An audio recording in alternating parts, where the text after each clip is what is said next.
La chose la plus conséquente qui peut être vécue, sans aucun doute, au cabinet ou en ligne, c'est cet instant où on conscientise que je ne peux pas être envahi par les émotions. Donc quand on parle de l'émotion, on ne parle pas de la peur, de la colère, de la tristesse, de l'angoisse, de la rage, j'en passe et des meilleurs. On ne parle pas de l'étiquetage mental, on parle bien de la sensation. C'est-à-dire toutes les émotions sont ressenties de la même manière pour nous tous. C'est une sensation que l'on ressent dans la gorge, dans le ventre.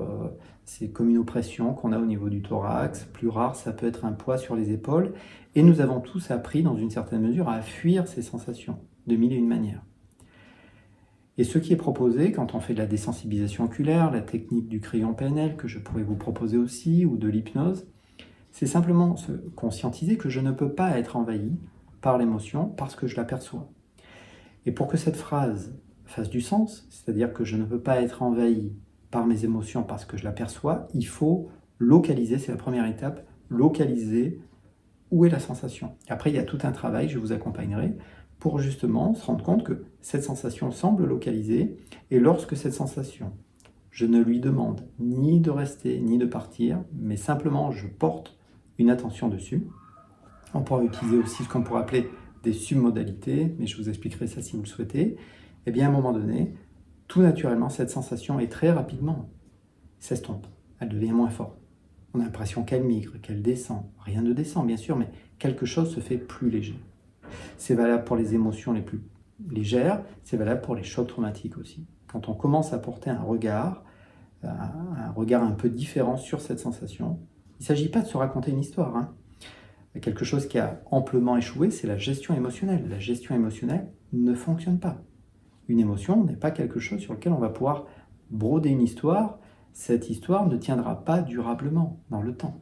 La seule chose qu'on peut faire, c'est se laisser traverser par la sensation. Et c'est souvent ça qui va nous permettre d'avoir à un moment donné des informations plus précises. Parce que c'est des étiquettes. Dire que vous avez été en colère est quelque chose de grossier. Derrière la colère, il y a de la frustration, il y a l'injustice, l'impression d'être seul, l'impression d'être observé. Et ces sensations-là que je viens d'évoquer, ces mots, comportent d'autres sensations. Donc ce travail, eh bien oui, est très libérateur. Parce que si réellement vous conscientisez que vous ne pouvez pas être envahi par vos émotions, vous n'avez plus besoin de les fuir. Vous n'aurez plus besoin de compenser, d'utiliser des objets compensatoires comme la cigarette, l'alcool, le sport extrême. Là encore, j'en passe et des meilleurs. Parce que réellement, on est devenus presque des experts pour fuir tout simplement ce qu'on ressent. Alors que ce qui sera proposé au cabinet, si vous avez une problématique, ça sera simplement de porter un regard différent. Je pourrais vous accompagner, bien sûr, vous ne serez pas seul, c'est-à-dire je vous montrerai comment on peut littéralement porter son attention sur les sensations, ne pas résister, ça n'a rien à voir avec le lâcher-prise, et simplement se laisser traverser par cette sensation. Si vous partez du cabinet ou d'un rendez-vous en ligne avec ce sentiment profond, comme une compréhension évidente, que je ne peux plus être envahi par mes émotions, mais c'est un point de départ très fort, sans doute, pour pouvoir les libérer. Ou simplement porter son attention sur la sensation sans vouloir qu'elle parte. Souvent, ça a des effets très positifs. Je prends l'exemple parfois d'un enfant qui pleure, qui crie. Si un enfant pleure et que vous lui tournez le dos, il va pleurer 2 fois plus fort. Si vous êtes avec lui, si vous ne le jugez pas, si simplement vous lui apportez une forme de stabilité, de présence, l'enfant très rapidement va se calmer. Ce n'est qu'un exemple, mais c'est un peu la même idée avec nos sensations, nos émotions. Il ne s'agit pas de se raconter une histoire dessus. Il s'agit simplement de les ressentir.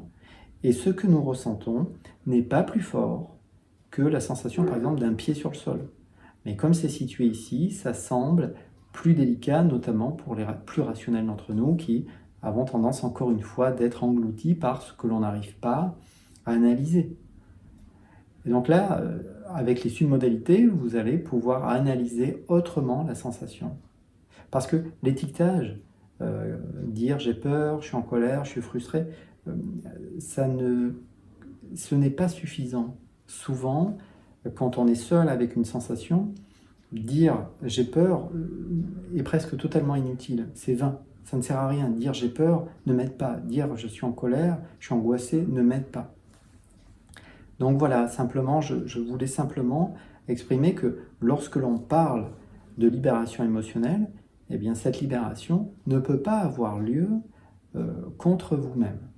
C'est-à-dire que lorsqu'on parle de thérapie brève, un mot-clé, c'est celui de se responsabiliser. Il n'y a que vous qui, à un moment donné, pouvez vous responsabiliser et vous dire, écoute, c'est vrai, je suis angoissé, c'est vrai, je porte cette peur, c'est vrai, il y a ce deuil que je n'ai pas fait, c'est vrai qu'il y a quelque chose qui me remue, je le sens en fait, il y a quelque chose qui ne va pas.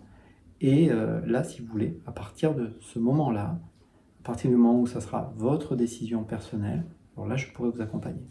On pourra regarder simplement comment sont vécues ces sensations. Et puis, encore une fois, je pourrais vous proposer soit de la désensibilisation, soit la technique du rayon PNL, soit effectivement de l'hypnose thérapeutique pour eh bien, que vous puissiez porter un regard différent sur ces sensations. Voilà. Vous me trouverez eh bien, tout simplement, vous avez mon numéro de téléphone, vous pouvez m'envoyer un mail, vous pouvez prendre rendez-vous également sur le site peut-être. À bientôt.